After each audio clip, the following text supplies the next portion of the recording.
Welcome to the Stuff and Things Podcast, your home for all stuff related to your favorite things in entertainment.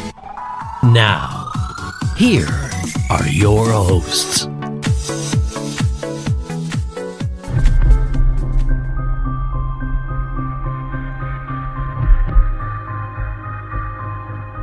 The ominous music mixed in with our theme can mean only one thing. This is the Stuff and Things podcast, and we're talking Daredevil Born Again. I am Sam, discussing episode 4 with me. It's my partner in crime, it's Stefan. Good morning, afternoon and evening, everybody. How are we doing? Yeah, good man, and you? I'm doing alright. The sun is shining. Possibly the end of winter. Possibly. Possibly? Yeah, I'd caveat that. I mean, this is England. So, I live up north now, so I don't actually know where winter starts or ends. Well, it's the fact that you moved up north means at least you know what the sun is. My understanding is when it shines, people up there generally have like a panic for a day, like they don't know what it is. They run around screaming, the end of days. Am I right? I saw that last May. Yep. Yeah. I can believe it. I can well believe it. So this is Daredevil, Born Again, episode 4.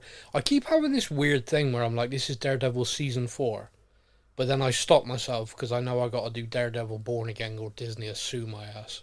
That's it. It's season 1 of the Disney Plus original. Yeah.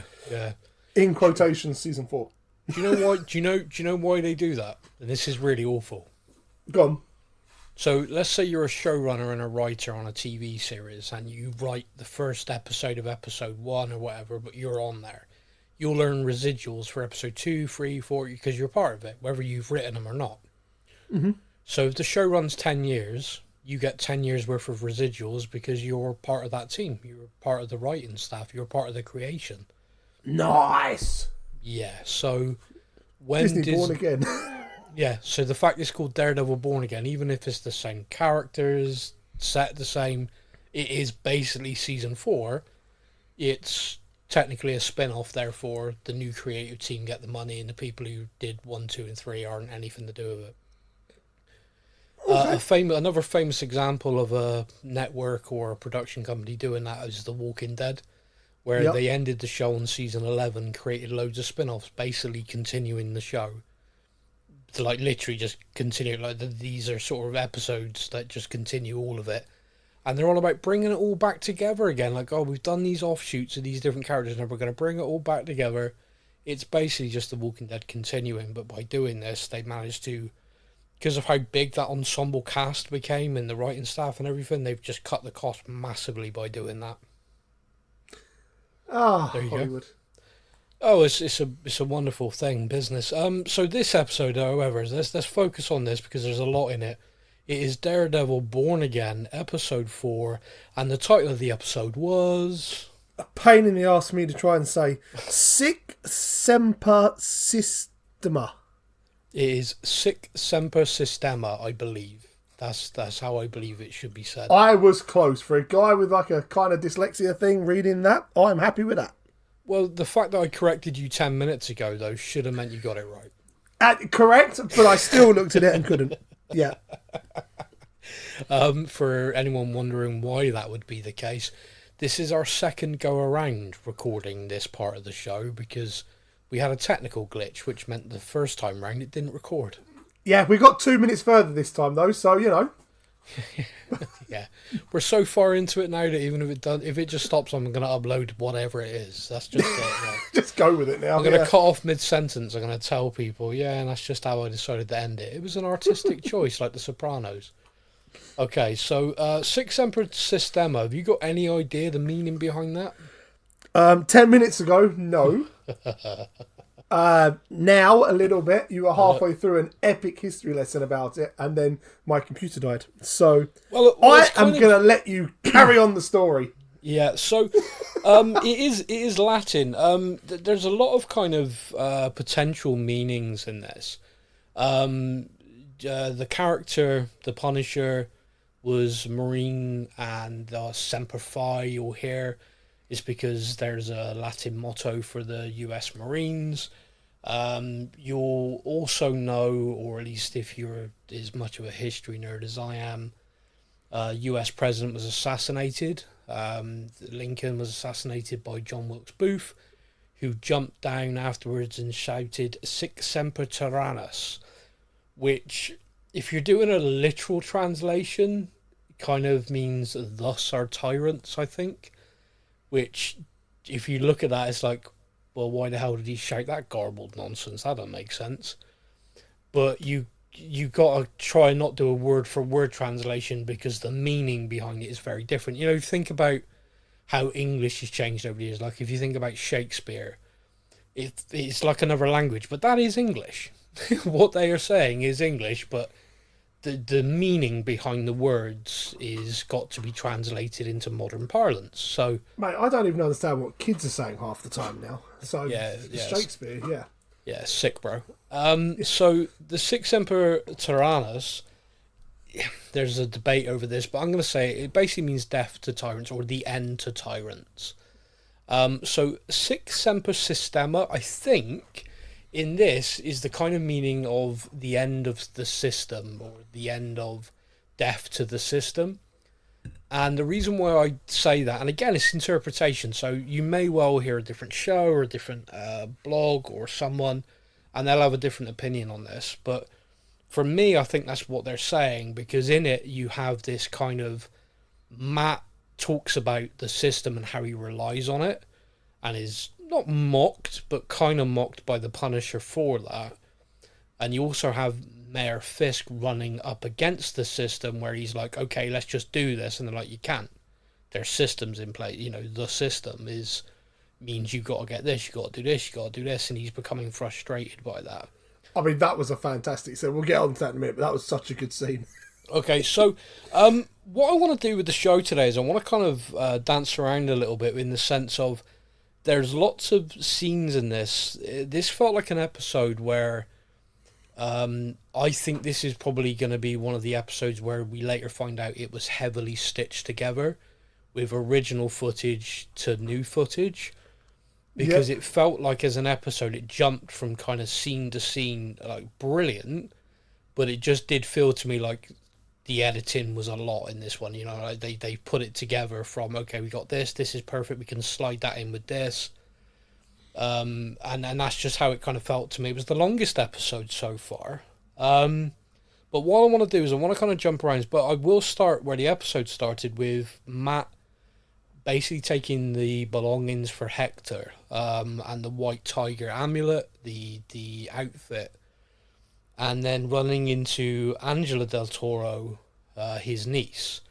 There is a comic book arc where the mantle of the White Tiger moves around quite a lot, which is similar in a lot of the characters. But he does have a niece who takes it on at one point in the comics. And I kind of felt like in this, that whole scene was to tell us that that's what's going to happen here. What did you think? It did feel very much like almost like an origin story sort of speech from her, where she's talking to Matt and she's kind of saying about the police and all that sort of thing. It felt very much like I can kind of see where you're... If I couldn't tell if it was like a nice nod to that comic book reference. Yeah. Like, if anyone knows the comic books, it's kind of like you know what's about to happen. Yeah. Or if this is a character that is going to pop up. We know they want to do multiple series of this. Yeah. Is this a character that's going to pop up in the future? Well, I'm not entirely sure if this is a character who's going to pop back up in Daredevil. Obviously, the potential is definitely there.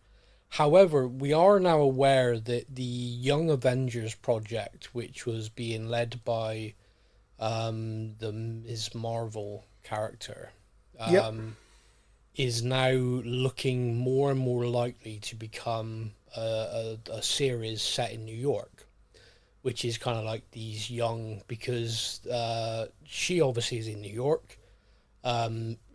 Kate Bishop is also in New York. You have Spider-Man also in the... You know, you've actually got these young, heroes, if you like. Yeah, you've got Ant-Man's daughter. She's meant to be a part of it. In New York. And now also Angela Del Toro potentially taking on the White Tiger mantle. So I think perhaps it's just another character that could be added to that lineup, but I mean, I don't know. There's not enough out there at the moment about that to really kind of set anything up. Yeah. However, Ms. Marvel's father is set to appear in this series of Daredevil, Mr. Khan. So, yeah, it's going to be interesting. That's a random ass cameo, isn't it? Well, potentially, yes, but we know that obviously Matt stuck up for a young Peter Parker when he was outed as Spider-Man. Now, of course, Matt won't remember that now, or at least won't remember who Peter Parker is, etc. But it means he possibly has an advantage. Now, everyone obviously knows there is a Miss Marvel. Obviously, no one knows who she is, but I do just wonder if perhaps there might be an element of him stepping in to help there as well in a similar sort of way. That could make sense, yeah. No clue. Or it might just be, like you said, a really fun cameo, because I love that guy, by the way. Her parents are the best. He needs a really good lawyer. Yeah, exactly. He needs a really good lawyer, and up pops Matt. So I did kind of... I like that scene. I thought it was a good way to start the episode to kind of... Not just sort of draw a line under the White Tiger thing, but to set everything else up now. Sort of it really going set forward. a tone, didn't it? It did set a tone, and one of the interesting things in this episode is that is kind of like, okay, White Tiger was a character we all saw in the, we all knew was going to be in this, but then obviously, wow, he was killed, that was so brutal, but like potentially the mantle's going to pass to the next generation, but that's kind of there. But we actually saw for the first time in kind of costume in this episode, Muse. And we had a couple of scenes, one just early on, sort of looking on, carrying in, and then one right at the very end where we actually see bodies up on hooks, draining, and a guy who's alive when he starts the process, and a very demented, scary look on the guy's face. Almost, I mean, it's hard because of the mask, and you see his breathing, like the mask going in and out, which was cool, by the way. I thought that was a good... What they did there was quite menacing, but it's the eyes. Yeah. It looked like he was... It's hard to... It looked like he was very happy he was doing that. Does that make it like almost erotic kind of... He was getting pleasure out of draining someone of their blood. Yeah, that was messed up. Yeah, it was. Yeah, I don't think I'm going to enjoy that character. No, that's... When we've already seen how graphic the show is... That is something that this character, yikes. That kind of takes me on to the next part I want to talk about, which is that character's been introduced. We saw Matt's girlfriend Heather doing a book signing, and we saw a guy approach her, and my immediate reaction was, that's Muse. Physically, etc., looks to be Muse and everything, but there is a growing feeling online that that's too obvious. And people are now thinking, no, it can't be.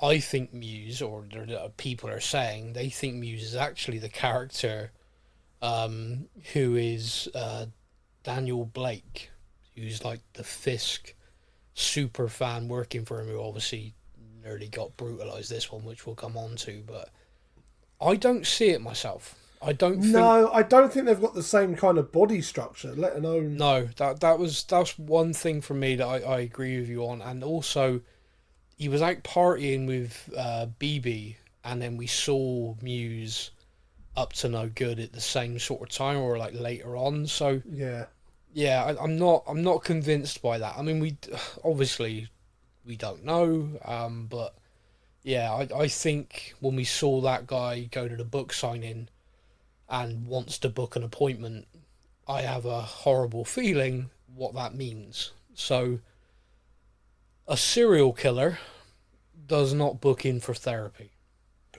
No. A serial killer picks a target.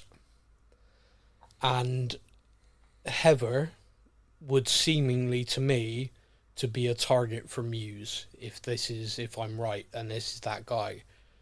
And what almost confirmed it to me in this episode was when Matt seems really happy with her. oh, I love that you're here, and you're here when I get home, and all this stuff. And I'm like, oh, You've just given yourself 3 episodes to live. Yeah, I mean, is Yeah. that just me, or have you had a similar kind of feeling on that? Yeah, no, as soon as he was kind of like I spent so long living on my own, but now I can't imagine you not being here. Yeah. As soon as he said that, I was like, well, she's not going to be there for long, is she? Like, you've just signed her problems into the script. Yeah. So yeah, pretty much straight away, same as you. As soon as he said that, I'm like, yep, she's in trouble. Yeah, big time trouble. Which could be quite interesting because she's obviously linked with Matt in a romantic way. Yeah. But she's linked to Fisk at the same time in a more professional way. And that's also interesting because one of the things about Fisk that I think is almost so compelling as a character is the guy is like a mountain of rage. He is a volcano, which is, almost like perfection to look at or kind of like admire, but you need to be terrified of it at the same time. Yeah. And he does seem to have a kind of, it's not a moral compass, that's a wrong thing to say for Fisk, but he does seem to have a kind of almost, if someone is professional, if someone is doing their job and they're in their lane, like, I think if he suspected, like, if he found out she was dating Matt, I think that might make this change. But I think if he's like, someone's being professional, they're in their lane, they're doing their job, it's almost like it's a respectful thing. I've got no reason to harm you. Yep. I remember like going all the way back, and this is kind of the flashback to B.B. Urich's uncle, Ben. He didn't kill him, even though he was a journalist, chasing him down, all of these stories. He killed him when he felt he crossed the line and involved his mother. And I remember it's just like, you crossed the line. I don't care how many stories you write. I don't care about what you say about me or anything like that. But you crossed the line when you went to my mother. And that sort of sticks in my mind as kind of a cornerstone for him as a character of like, you stay in your lane. Even if you're an adversary of mine, I'll kind of respect you and be respectful of you until you give me a reason.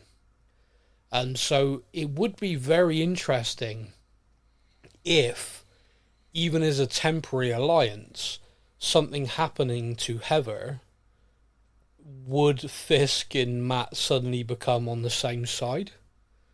Potentially, yeah. Again, there's so much to that, which is just kind of, because their characters are so unique and so tied to each other.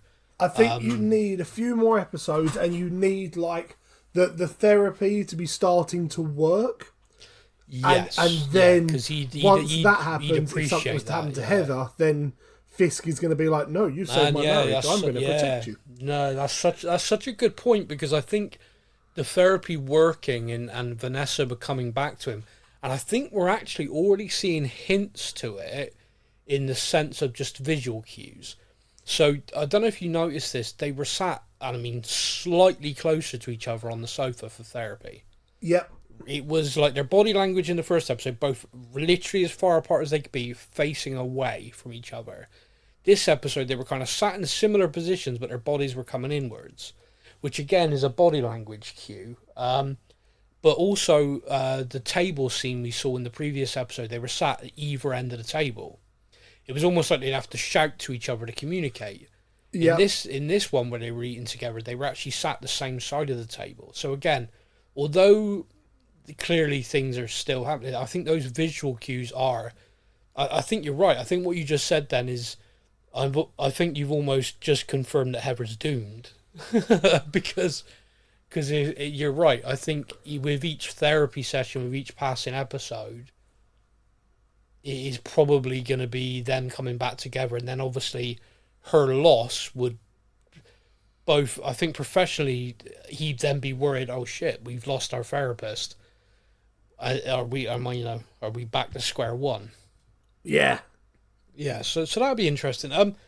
So like I said, I wanted to talk about Muse a little bit. I wanted to sort of talk about that sort of thing. Talk about White Tiger. The other thing that happened in this episode, which is kind of standalone, was Matt defending a character called Leroy, we had this kind of great transition scene where you had young Daniel Blake out partying with BB. So just quickly on that, is she completely using him, do you think? Oh, 100%. I really don't like that. I know it happens. Yeah. But I really don't like that. Like, if they're a group of friends and he said something stupid in front of her and she's jumped on it, and she's like, look, sorry, I'm a reporter, and he's going to be pissed at her or whatever, that's kind of, I'd be okay with that. If she is literally flirty, we're friends, come on, we're all going to stay out, we're great. I don't like that. That's that would take BB down in my estimation. I know that's just how some people are, but I wouldn't like that. No, but I think that is exactly where this is going. I think you're right. As soon as he dropped a bit of information, she was like, "Oh no, let's get more drinks. No, let's go get food. Let's stay with us." Yeah, I completely agree with you. And also a little detail, the article that got published was published at like 5:47 a.m. It says it on the screen. Yes. So that basically meant she left wherever she was like, oh, we're going on, we're doing this, we're doing it. She literally left and typed it up and got it out. Straight to the report and straight to send, Yeah, which is, it doesn't feel good, that, BB. I didn't like that. Your uncle had higher standards. Come on, kid, sort it out. So anyway, so that's kind of thing. But we had this amazing transition scene of him getting into a taxi, and then the camera just went through the taxi across the road to seeing a guy getting arrested.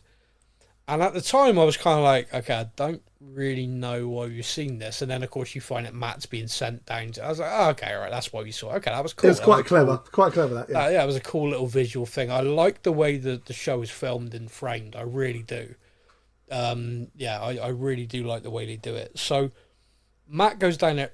So, this is interesting to me because I think this scene on its own, just in isolation, there's two parts to this. One, there's a fun reference in it which ties everything in without a big tie-in, which is great, and I love that because that's how it should be. But then two, it raises a brilliant debate and a brilliant question which you can argue both sides of quite brilliantly and have a really great disagreement where I don't think either side are wrong or either side are right, if that makes sense. Okay. And there's very few points in the world I feel we can do. And don't get me wrong, people will argue blind that they're right and you're wrong, but I think on this you really can go around and around on it, because I know I do personally. I think this is something that I personally struggle with and go round and around on. So let's do the fun reference part first, which is the scroll reference. This guy is banged to rights. This guy is walked in, stolen stuff from a bodega, been caught on CCTV doing it, and arrested. Matt's talking to him and he, I don't want to go to jail, I just want probation, Matt's like, well, it's not. It's just like your umpteenth offence. There's no way I'm going to 25 or 26 pages worth. It's like, there's nothing I can do about this.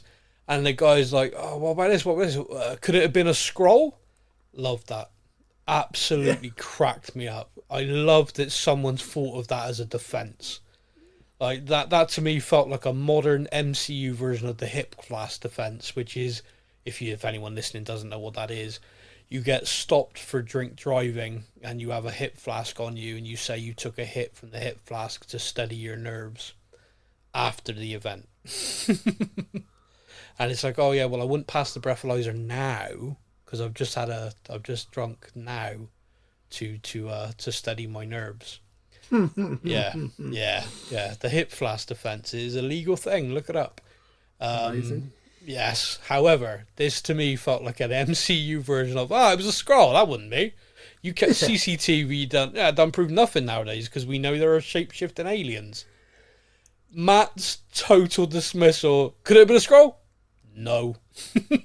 Just no. Shut up. No.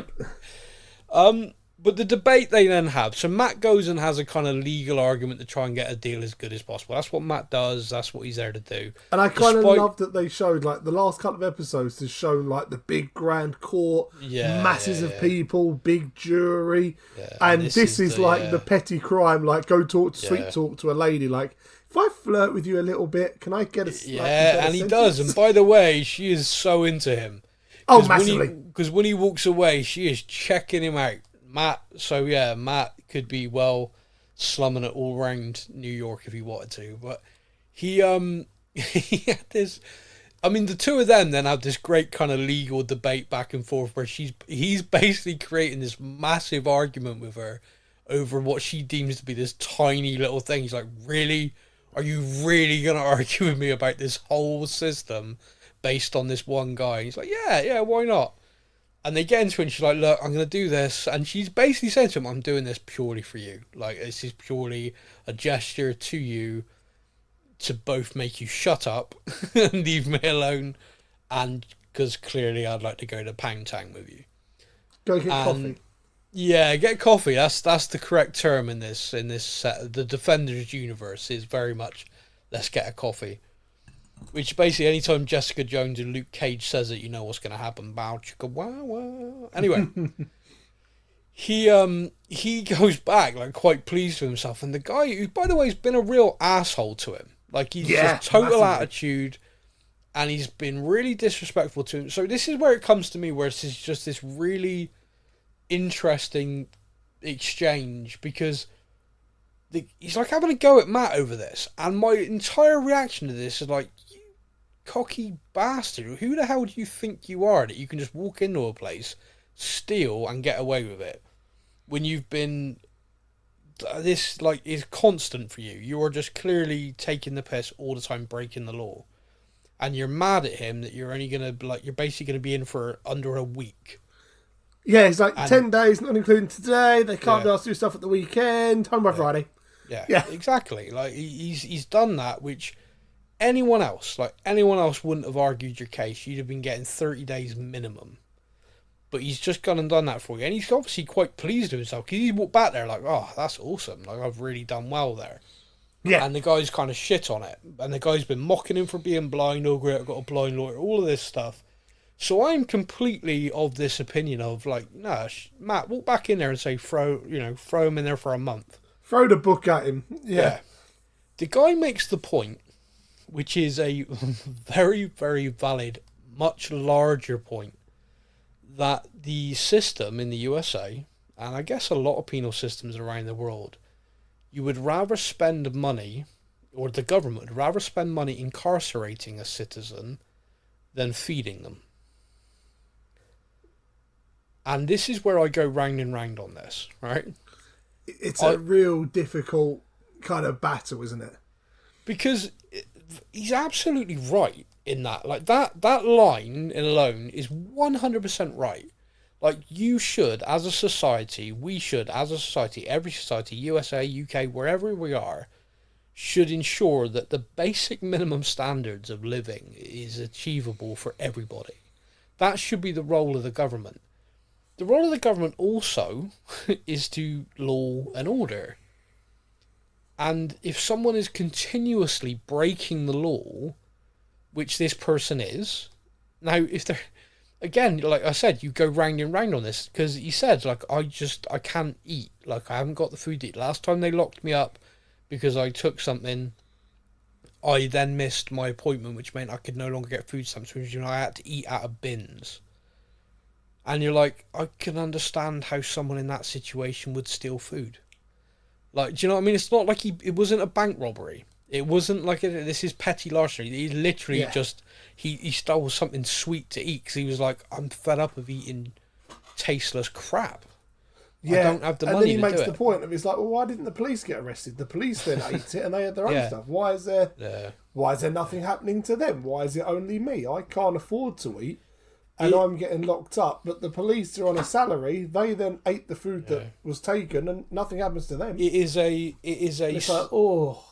a throwaway scene almost in an episode, but it kind of, I always like things that kind of hold a mirror up to the real world, just to go, do you know what? This is a fair debate to have, and I think you can be left, or you can be right, and you can see both sides to this, or at least you should be able to.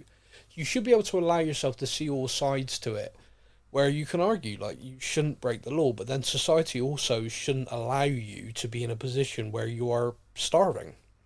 Yeah, we had over in the UK, it's away from the US a bit. In the UK, they had that thing where they released a load of prisoners early because there wasn't enough space in prison. Yeah. And a vast majority of them then went out and instantly committed a crime to get locked up again. Yeah. And when asked why, it was like, because I can live in there. Like, there's food, there's shelter, there's beds. Yeah. It's better in there than I'd have it out here on the system. Yeah. And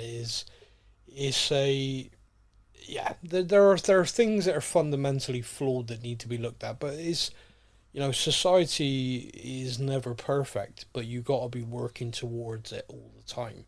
So I enjoyed that. I enjoyed that scene. I like things that make me think. I mean, this is a comic book show, but in the middle of it, that happened, and I was just kind of like, okay, I like that I got taken on a journey with that, where I just thought the guy was an asshole. I don't get me wrong, I probably still do. I probably do think the way he spoke to Matt was appalling. That's someone there who's trying to help you, and you're just treating them like shit.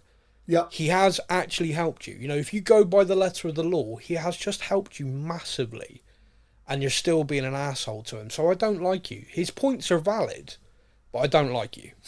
And that's kind of, that guy. But again, and I think it was important that they portrayed it that way, because I think you need to be able to look around it all.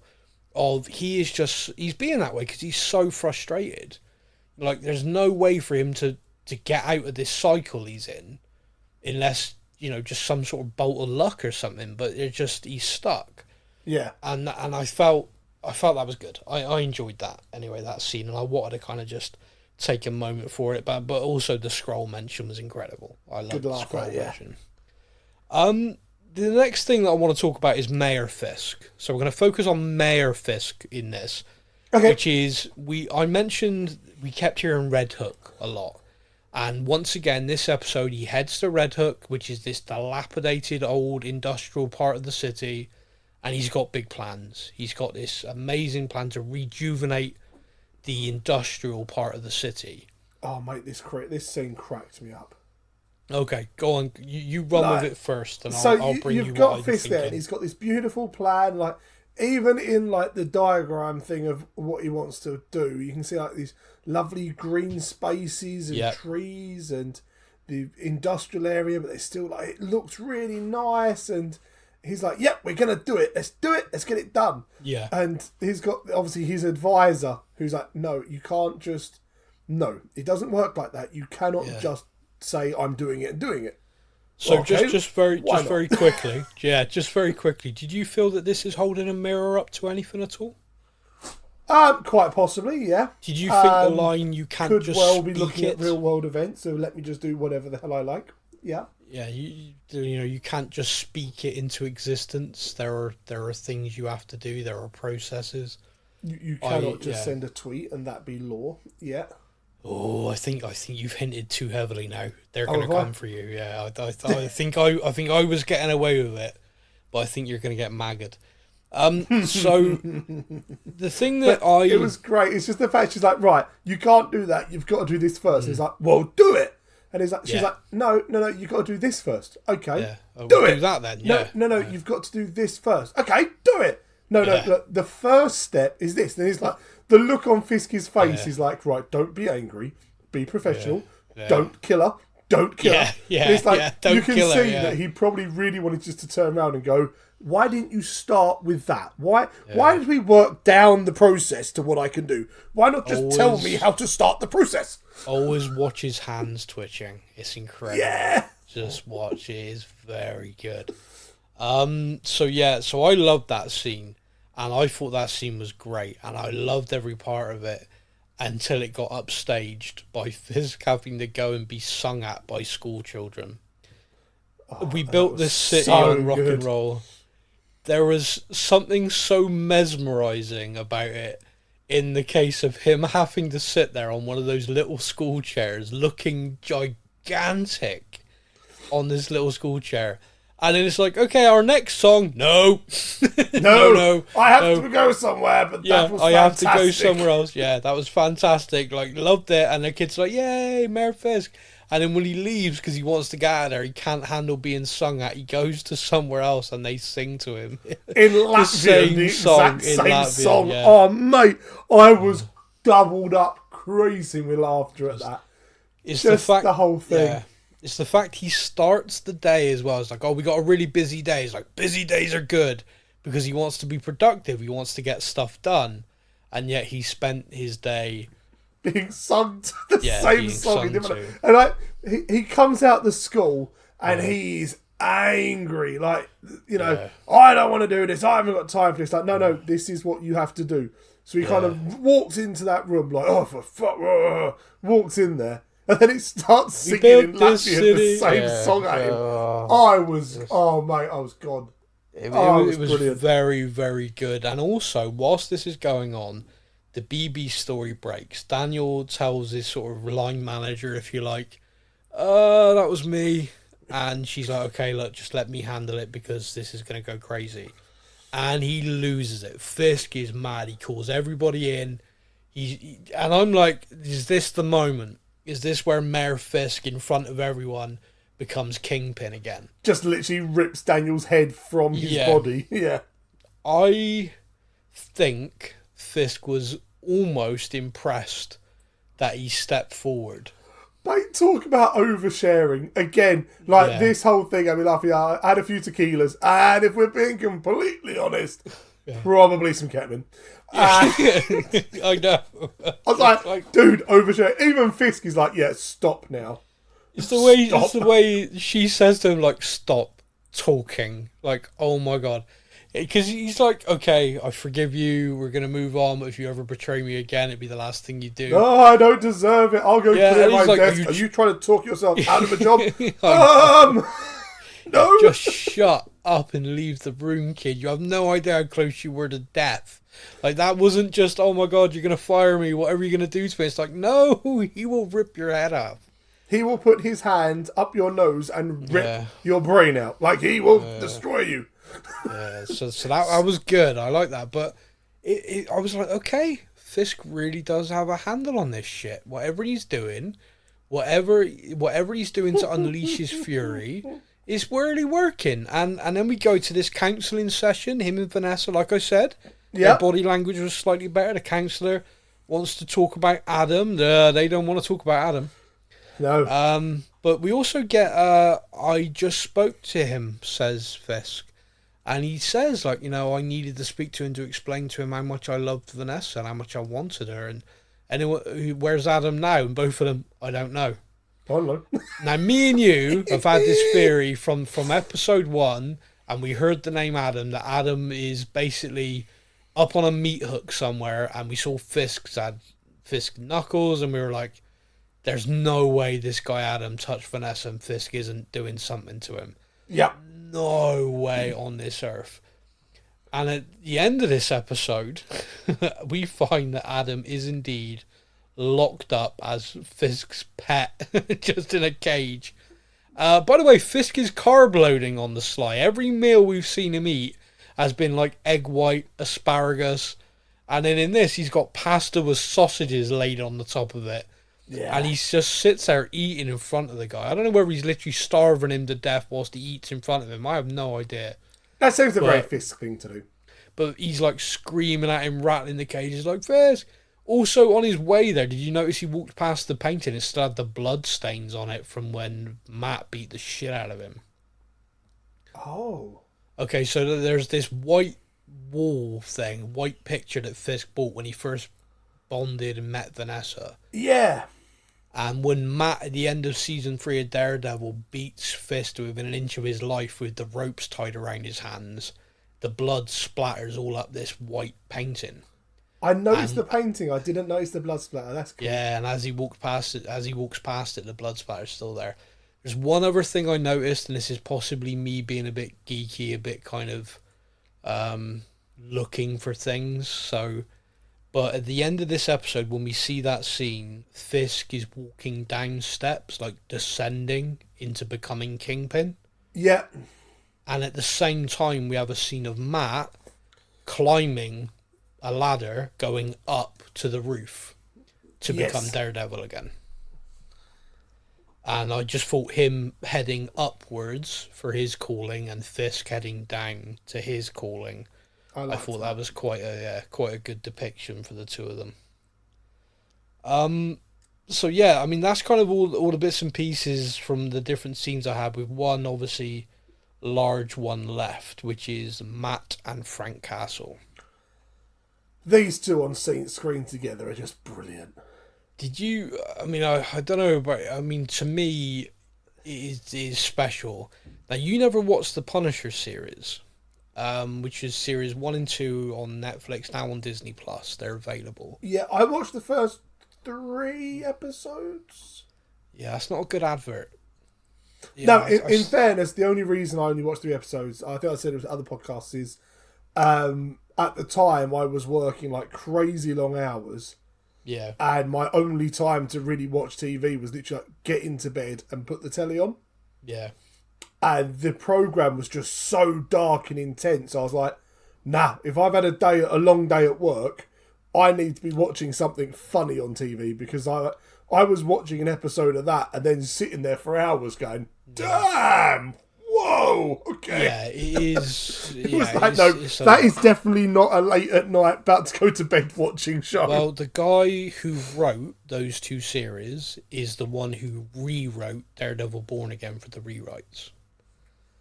And what's been revealed after this episode is John Bernthal turned this show down. They wanted to bring the Punisher back, and he turned it down in this original format, saying, your version of Frank Castle isn't one I recognise. I'm not interested. And that apparently triggered the Kevin Feige, well, what the hell's going on there then? You know, what I need to take a look at this, because John's someone I speak to, and if John's saying, no, this isn't, I don't recognise the character, and everyone kind of agrees his version of it is very good. Yeah, like, that was incredible. Like I say, even the bits I saw, even just from like the other shows and stuff, his version of Frank Castle is incredible. You remember season 2 of Daredevil when he was first introduced? Yeah. It was special. Like and there's a scene with the 2 of them on a roof arguing about, you know, there's this great line where Frank says to him, it's like you treat it like a playground, a schoolyard. You beat up the bullies and you take them to the teacher, you know. And what happens, Red? They're back out on the streets doing the same goddamn thing. When I hit them, they stay hit. It's like, oh my God. Yeah. And I love the fact in this he calls him Red. Just hearing him say, hello, Red. I was just like, oh, this is so good. Like, instantly, I'm in. Like, you've got me. You're right. But for Matt to get there, Matt's piecing these things together. He's pieced together that White Tiger was killed up close, assassination style.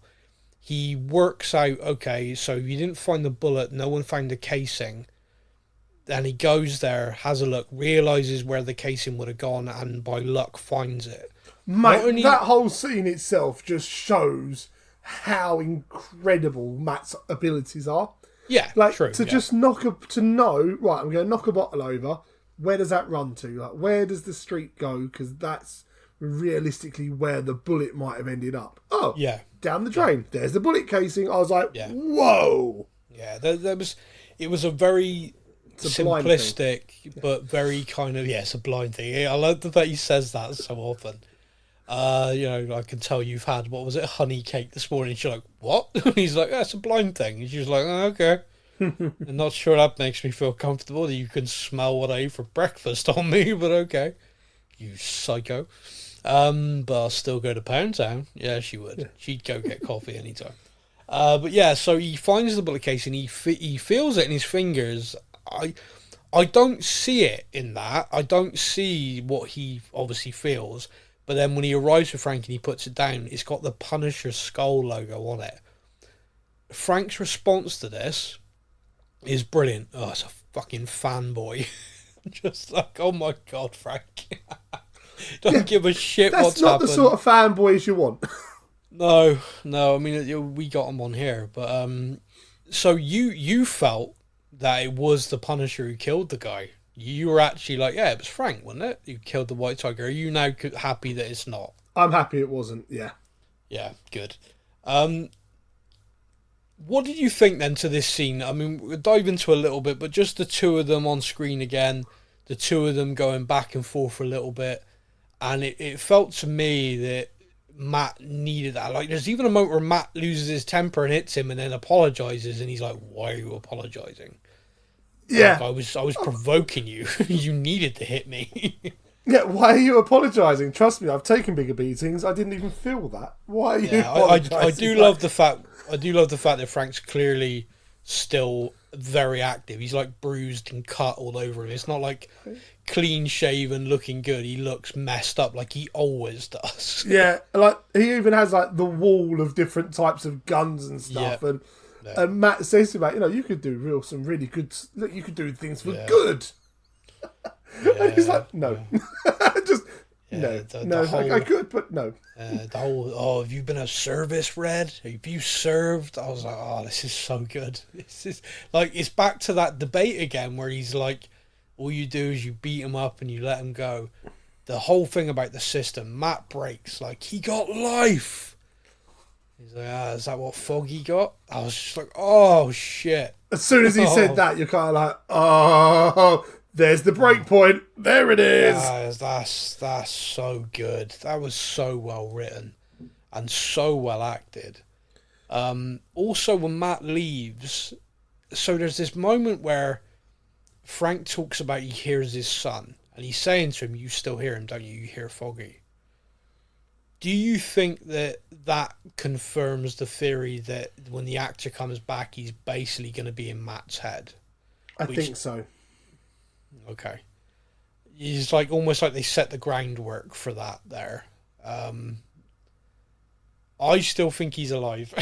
I'm gonna like stick with this. I think he faked his death, or the government faked his death to put him in witness protection, and that is going to be my official theory on everything until I'm ready to face the reality that Foggy's gone. Yeah, no, I think it's going to be kind of like he was always Matt's moral compass, and now I think he is literally his moral compass. He's going to be like the angel on his shoulder, like, man, don't do that, man. Yeah. Something's going to happen, and we're going to kind of get like a flashback to him and Foggy talking. Yeah. And it'll be like, oh, no, you're right. Okay, I can't do that. Damn it. Yeah, I mean, you're infinitely possible, and this does hint towards suggesting that. But what I was going to say was interesting is when Matt leaves, did you notice John Bernthald's performance of he looks to the right, there's no one there, like he's listening, and then kind of grimaces. And like he's just there's that little said, bit where you're like, is that him talking to the sun? Like, that's the... Yeah. Like, is that just him, like, Matt's left, and he's like, I could have done better there, I could have handled that better, which... You're arguing with someone, that can happen. Like, you leave the room and you think, I should have, I could have done better there, or sometimes it's like, I could have said this, that'd hurt him more. but he's kind of, the way he kind of tilts his head and kind of has this, it's almost like his son's there in his mind saying, you should have helped him, Dad. Yeah. It's just like, that is so, his character is so borderline. It's so, like, you have these heroes who are like anti-heroes, but he is so borderline. It is, that's a fun debate, the Punisher. Talking about the whole system and all this stuff about, people being stuck in the system. Like, the Punisher kills people. Yeah. He's a mass murderer. But he only kills bad people.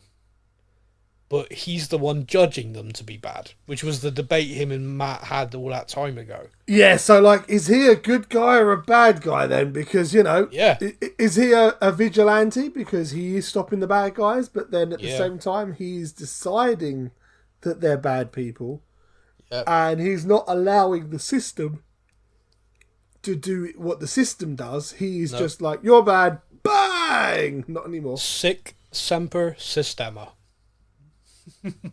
Exactly. There we go. It was almost like we planned that. That was good. That was really slick. Mate, that's every note I had. Did you have anything else from this episode? I think we're good. Yeah. I really loved it. Now, I am really enjoying the show. I was really looking forward to this show, which always makes me a little bit nervous because I think to myself, don't build this up in your head. Like, don't get too far. Don't.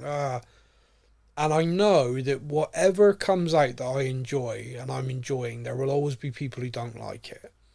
And you've said this so many times, you know, you like something, you tell a friend, you don't like it, you tell the internet. And people will go online. And I'm online quite a lot, and people will just spend time just berating it, talking it down, talking shit about it. And it does annoy me because of what happened with Star Wars The Acolyte. Viewing figures wise, it was great. But it got cancelled because people, just a level of hatred at it. So for me, it's like when I see a show that I'm really enjoying and I'm seeing hatred at it, I'm kind of like, oh, no, don't do that, guys. Yeah, like, Please. I will never understand either, like, the people that clearly hate it and they have slagged it off online, yet every week they have something new to slag off. And it's like, if you're not enjoying a show, why are you watching it? Well, content creation. That's the thing. Content creation has become its own vicious circle. I mean, I say this as a podcaster, and I say this as someone who has watched a show because it's part of a larger show that I didn't enjoy. And we talked about that. You know, The Walking Dead World Beyond. You know, me and you watched that because it was linking to everything, and within a couple of episodes we were like, this isn't for us. This is teenage angst and drama, which there's probably an audience for that loved that crap. It's not me, it's not you. But we watched every episode of that, and it gradually got to a point at the end where we were quite frustrated and annoyed. Like, this is just dumb decision making all the time now, and it's just frustrating. Yeah. So how are you people still alive in a zombie apocalypse, for Christ's sake? Yeah. And you do get to this kind of thing where I kind of get that. So someone could easily point to us and say, look, well, you're being a bit hypocritical here. Look what you did. But I would say that typically me and you give things 3 episodes. And if we give something new 3 episodes and we're into it, we'll then consider talking about it, podcasting about it. We also don't do shows unless we know there's longevity to it anymore, because we fell foul of that. Cowboy Bebop, massive promotion to it. So many people talking about it. It was this anime, live action, decent budget on Netflix. Netflix themselves contacted us and loads of people to say, we want you to talk about this show. We really want to get it out there. People talk about it. And then they cancelled it. So you kind of like got into it, did a show talking about it, really kind of enthusiastic, and then boom, it's gone. Yeah. So it was like, I'm not doing that anymore. So typically now we're a bit more selective about what we're going to talk about, because it's no fun for me to watch something I don't enjoy any more than it is for you. And it certainly isn't fun to then talk about it, because then it becomes work. Yeah. Like there's no hobby involved in that. That is literally work. Like, oh, I don't enjoy this, but I've got to do it because I need to create content. And that brings me back to this, which is, if you are genuinely not enjoying what you're doing, but you're literally doing it to create content, what you know, is that fun? Is that I don't know what that is. I'm not sure. I'm still not fully got my head around what that is, but it's common though. And unfortunately there's also an element of kind of monetization to it, which works. Like, me and you know from the world of football here in the UK, there's something called Arsenal Fan TV. Now, that football club have been doing very well the last few years. Prior to that, they had a real lull for a few years where they were going through different managers. They couldn't settle on a team. They couldn't get a style of play. And they'd lose a significant amount of games. And this Arsenal Fan TV, which are fans talking about their football team, made a friggin' fortune out of their team losing. Because every time they'd lose, they'd have people on there losing their damn minds, and every other fan of every other team would watch it because it was hilarious. Yeah. And it literally became a kind of, oh, what are you doing tonight? Oh, Arsenal Fan TV and chill. It literally became a thing for football fans in the UK to be like, oh, we're just going to watch those guys lose their minds. Yeah, they only drew 1-1 today. They're going to go crazy. Yeah. And it would trend #1 on Twitter, like Arsenal Fan TV. I can't wait to watch that tonight. It's going to be hilarious. Yeah. Those guys became very, very well. I mean, for God's sake, the guy who runs that show interviewed our Prime Minister. Yeah. That's literally how insane that took off. but it came off the back of negativity. It didn't take off because the team were doing so well and everyone really liked their content. It came off the back of them doing so bad and people enjoyed laughing at them. Which is laughing at the misery, laughing at the kind of, look how crap that is. And unfortunately, that's kind of the thing. Like, you see these articles all the time, like, the 10 worst films of last year will get more clicks than an article that says the 10 best films. Because you know that somewhere in those 10 worst films, they're going to put an absolute diamond of a movie just to get people talking. Yeah, I mean, there's also loads of tactics for social media engagement. That's one of them. You say this film is crap, this is thing, so all the comments tell you how wrong you are and you earn money from it. Yeah. But yeah, there's loads of things like that. My favourite one, which if I say this to people, I want you all to look out for, is when there's a spelling mistake. So someone will post something and they will post it like, can you get over how stupid this is? And they'll misspell stupid. And the reason why they do that is because everybody will instinctively be like, you're calling them stupid, look at you. And you'll see like 1,000 comments. And that 1,000 comments and engagement will probably earn them a couple of hundred. Mental, just because they spelt the word wrong. You're all laughing at them like, oh my god, you're so dumb, you spelled stupid wrong. And they're going, ka-ching, ka-ching, ka-ching, thank you. And now I've said that, be mindful of it. Look out for it. You'll find it. I do wonder, like, if 10 years ago I'd got into the social media stuff more, I wonder where I could be. I don't know. I don't know. I look at these things. My favourite, I'll end the podcast on this because my favourite thing ever is something which is so simple and so annoying to me that I didn't think of it at the time because it is so simple, was when websites first came out and all the prefixes were being released. A guy in England, when .co.uk was released, spent all of his savings doing Tesco.co.uk, Asda.co.uk, British Telecom.co.uk, British Gas. He literally went through every company you can think of and registered the domains for the websites and then sold them to each company for thousands. The registration for a domain then was £8. Genius, isn't it? Yeah, he literally became a millionaire from it. Just from doing that. It took him 3 months. Because as time went on, because it's the funny thing to think about. When all the technology and websites came along, a lot of people were like, that's a fad. Yeah. it won't. You know, I remember the industry I worked in, financial services, you couldn't email things. It had to be done by a fax because email was like this weird thing that, whatever. No. Yeah, we've got an email address, but don't send it via that. It's got to be done by a fax to be official. And that went on for far longer. But yeah, he became a millionaire by doing it. And I dare say people did that in various different countries. But that's such a simple thing and made a fortune. And then you look at the different social medias and they come along and you see these people and they make money being influencers, doing all these different things. And then you realise, okay, that was actually ridiculously simple. That idea you had was insanely simple. Why the hell didn't I think of that? But there you go. Yeah, so many things. So many things. It's easy to look at and think it's simple when it's already been done, I guess. But anyway. Yeah. That is our show. That was Daredevil Born Again, episode 4, Sic Semper Systema. We will be back next week. Now, do you have an outro this week? Because I screwed you up last week. No, I don't this time. No. Okay, in that case, my friends, say goodbye to all the lovely listeners. And I will say goodbye to all the other people as well. Goodbye, everyone. Okay, and I'll leave you all with this.